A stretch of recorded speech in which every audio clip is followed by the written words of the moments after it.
All right, welcome to the Montreal Canadiens 2019-20 Shotgun Season Preview. Before we get started, I just wanted to thank my subscribers again. And for those of you who have been viewing the channel but haven't subscribed yet, please consider doing so. I've been doing this for about a year right now, and every little bit helps. Now, this is Sunday as of recording, and the regular season started on Wednesday. I'm going through this alphabetically. I'm trying to get through these teams as fast as I can. My apologies. Work gets in the way. Now, let's talk about the Canadian statistics from last season. They had 96 points. In the division, they were 4th.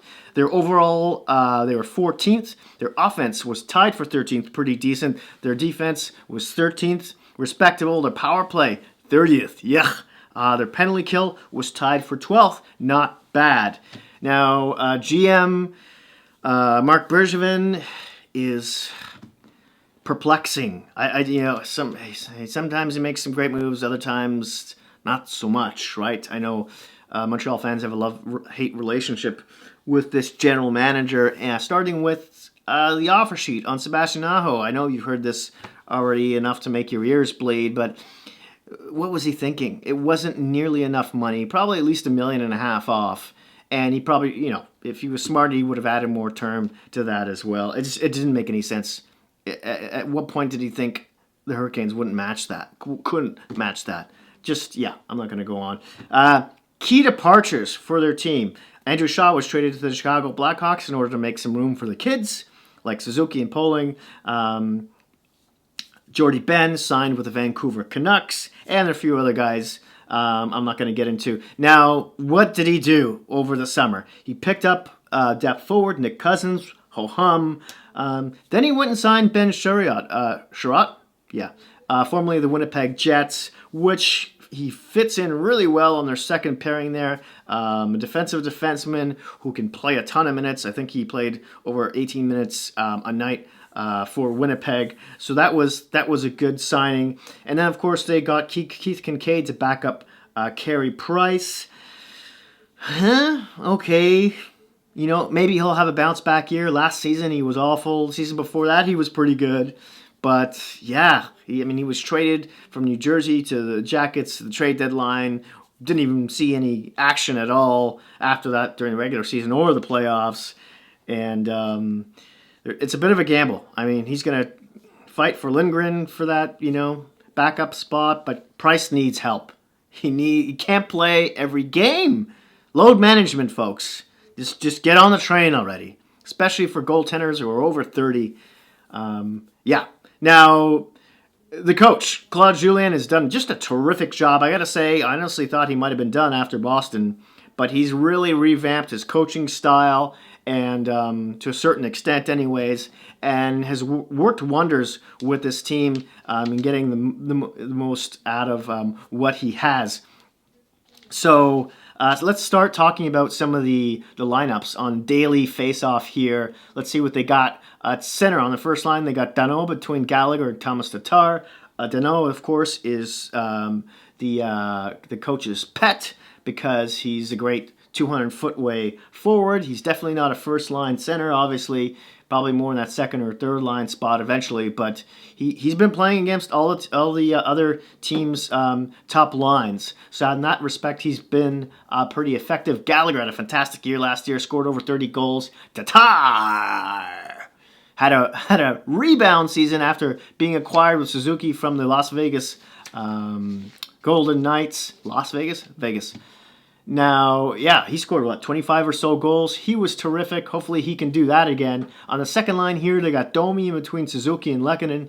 Domi had a terrific season for Montreal. It's like he was born to play for a big market team. I remember when he was drafted to Arizona, I was like, okay, good luck with that.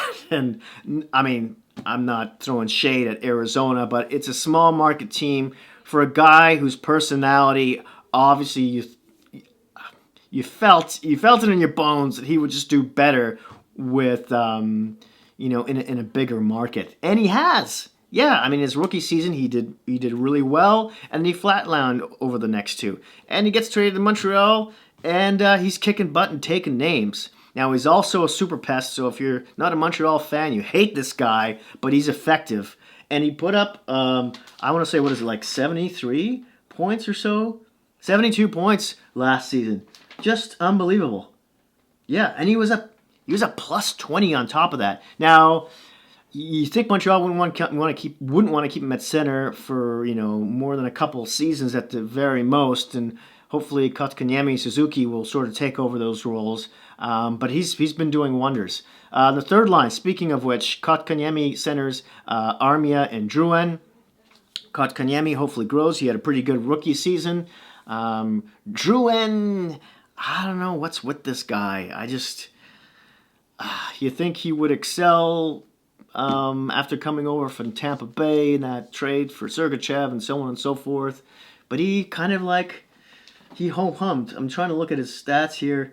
Yeah, 18 goals, 53 points. I mean, not terrible, but you think they expect more from him. He's supposed to be more of a, they tried him at center. That didn't work out. But you at least expect him to be a minimum a second-line winger and be putting up, between 25 and 30-ish goals a season. So I'm really interested to see how that works out. He's been in the trade rumor mill for quite some time now. We'll see if that happens. Now, on the last line, the fourth line here, they got Nate Thompson in between Jordan Wheel and Paul Byron.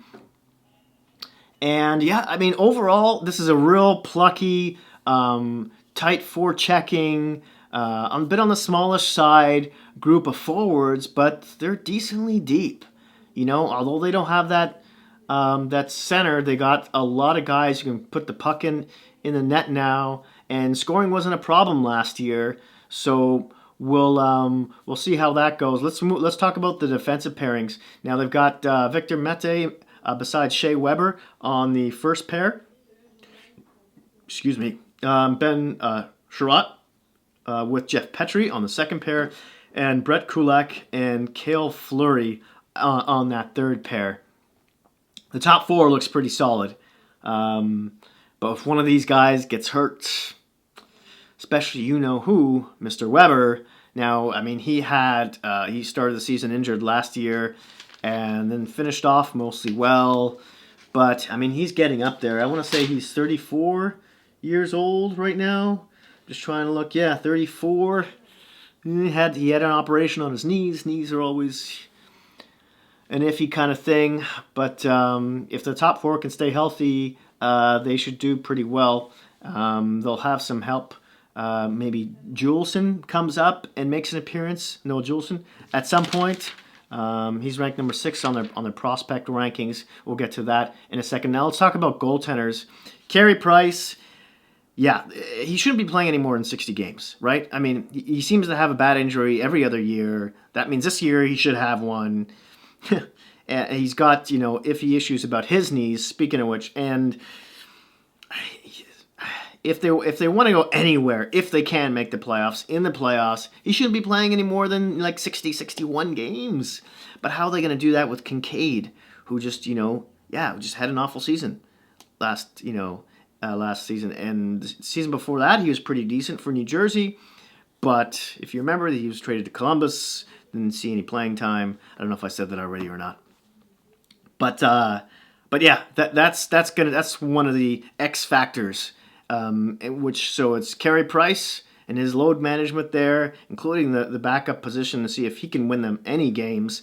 And of course, Weber. If one of Weber or Price goes down, I don't think they're making the playoffs. No way, no how. The other X factor is the coach, who's, again, I can't stop complimenting. We don't need to get back into that. Let's talk about their top 5 prospects. I'm actually going to go 6 deep here because their number 1 is Nick Suzuki, who's on the team, who made the team this year at age 20 years old. They had him up there on daily faceoff on the wing. Number 2 is Ryan Poehling. He didn't make the team last year after playing one game last season and having a hat trick. He didn't make the team. He's a center. He's age 20. Hopefully he'll mature in the minors there. Maybe he'll even come up during the season, depending on how well he's doing and if any injuries occur. Number 3, Cole Caulfield at right wing. This guy is just a real dynamic scorer, skater. He's elusive with the puck.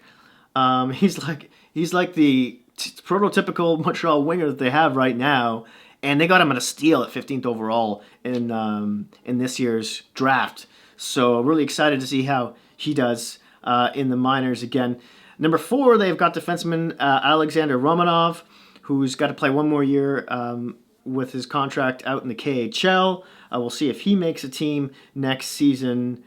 He's got a great shot and has got good defensive instincts as well. Number 5, you've got goalie Caden Primo at age 20. Now, he had some amazing numbers for 2 years in the NCAA, and now he's going to be in the AHL, I believe, playing there. We'll see how he does there, because if he kicks butt and takes names, maybe he gets a cup of coffee late in the season. But maybe he'll be Carey Price's backup as early as next season. Maybe that's a bit wishful thinking. It could take more like 2, maybe even 3 years. But he's been playing terrific so far. Number 6, there's Noel Juleson, the defenseman, age 22. Now I believe actually he's injured right now. Maybe that's part of the reason why he didn't make the team. Yeah, they have him on the LTIR. Nice little segue to Cap Friendly. Now, the Montreal Canadiens have just over $5.5 million available to them at the moment. Do they have any UFAs after next season on the forward bunch? They have one. That's Nate Thompson. He's making $1 million. He's 35 years old. Depth forward. They have 2 RFAs after this coming season, both with arbitration rights, and one is Max Domi, who's making $3.15 right now. That's going to take up a bit of cash. And then there's Nick Cousins. He's 26 at $1 million. Yeah, not too worried about that one. On defense, the one UFA they've got is Christian Folin. At right shot defense, he's 28 years old. He's making $800,000. Yeah, that's not a biggie. But the RFA is Victor Mete, left shot defenseman. He's 21, up there with playing partners with Shea Weber. He's going to need a new contract. He doesn't have arbitration rights, but he may cost him a little bit of coin too. Their goaltenders, Kincaid, of course, will be UFA after next season. They signed him for $1.75. In hopes probably that Primo might be able to step in. Then we'll see. Now, as I mentioned, Noel Juleson, right shot defenseman, 22. He'll be a RFA after this season as well. Let's see if he gets back into the lineup or not. And then they've got some salaries that they buried in the minors worthy of note, like Carl Alzner.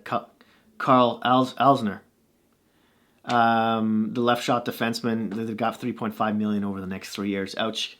Dale Weiss at age 31 at $1.275. He's a UFA after this coming season, as is Matthew Peck at age 26. There you have it. That's it. That's all. What do I think this team is going to do? I think that the Atlantic's too stacked right now. Toronto, Tampa, Boston, Florida really improved a lot. It's going to be a fight for them to make the playoffs.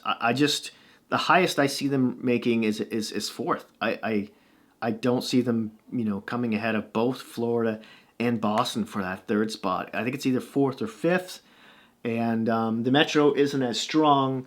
So, could they make it the playoffs after just missing it this past season? Possibly, absolutely. I don't think they will. I think it'll be very close, though. There you have it. As always, I'd love to hear your thoughts and opinions in the comment section down below. If you like this video, please hit that like button. If you really liked it, really, is my English flying out the window, smash that subscribe button. Hey, if you happen to have any Hockey Geek friends, please don't feel shy about sharing. Thanks again, and I'll see you soon.